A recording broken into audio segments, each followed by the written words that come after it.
সুপ্রভাত বন্ধুগণ, আপনাদের সবাইকে জানাই প্রভু যীশু খ্রিস্টের নামে শুভেচ্ছা ও শুভকামনা। আসুন দেখি ঈশ্বর তার পবিত্র শাস্ত্র বাইবেল থেকে আজই প্রাতকাল আমাদের কি বলতে চান। আজই প্রাতকালীন অধ্যয়নের জন্য আমরা বের করব হিতোপদেশ তার 16 অধ্যায় 24 পদ। লেখা আছে, মনোহর বাক্য মৌচাকের ন্যায়, তাহা প্রাণের পক্ষে মধুর, অস্থির পক্ষে স্বাস্থ্যকর। ঈশ্বর তার সুন্দর বাক্যে আমাদের সকলকে আশীর্বাদ যুক্ত করুন। আজই প্রাতকাল প্রভুর বাক্য যখন আমরা পাঠ করি, এখানে আমরা দেখতে পাই প্রভুর বাক্য হচ্ছে মনোহর। যখন আমরা প্রভুর বাক্য দিবারাত্র অধ্যয়ন করি, তার বাক্যের উপর যখন আমরা অনুসরণ করি এবং তার সমস্ত নিকটত্ব সকলকে যখন আমরা আমাদের জীবনের মধ্যে অর্জন করি, তখন সেই বাক্য আমাদের জীবনে অনেক ধরনের কাজ করে। তাই এখানে সাধু সলোমন বলছেন যে ঈশ্বরের বাক্য মনোহর এবং তা সেই মৌচাকের ন্যায়। হ্যাঁ বন্ধুগণ, আমরা সকলেই সেই মৌচাকের বিষয়ে জানি।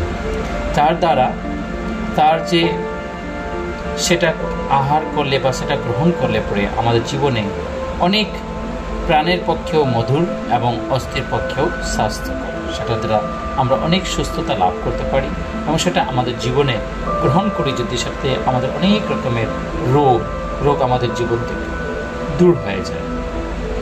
প্রভুর বাক্য ঠিক তদ্রূপই আমাদের জীবনে কার্য করে।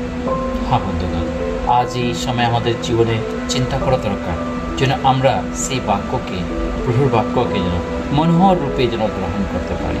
সর্বদা সময় যে তার বাক্যকে অধ্যয়ন করি এবং তার পথে যেন জীবনযাপন করি।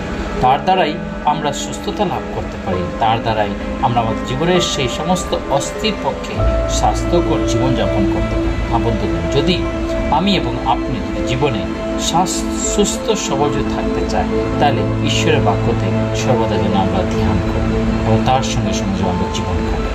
আসুন আমাদের জীবনকে প্রভুর হাতে সমর্পণ করে যেন তিনি তার সেই বাক্য, তার সেই মনোহর বাক্য যেন আমাদের জীবনের মধ্যে কার্য করে এবং তার সেই বাক্য দ্বারা আমাদের প্রাণের পক্ষে যেন মধুর এবং অস্থির পক্ষে যেন স্বাস্থ্যজনক হতে পারে। হ্যাঁ বন্ধুগণ, শুধু শরীরের জন্য নয়, সেটা তার বাক্য এই জীবনে যদি রাখি আমাদের পরিবারে, আমাদের গ্রামে, আমাদের যে স্থলে আমরা থাকি, সে সকল জায়গা সকল বদলিত হয়ে সেখানে বিভিন্ন ধরনের পরিবর্তন আসতে পারে। আসুন আমরা আমাদের জীবনকে প্রভাতে সম্পূর্ণ করে প্রার্থনা করি।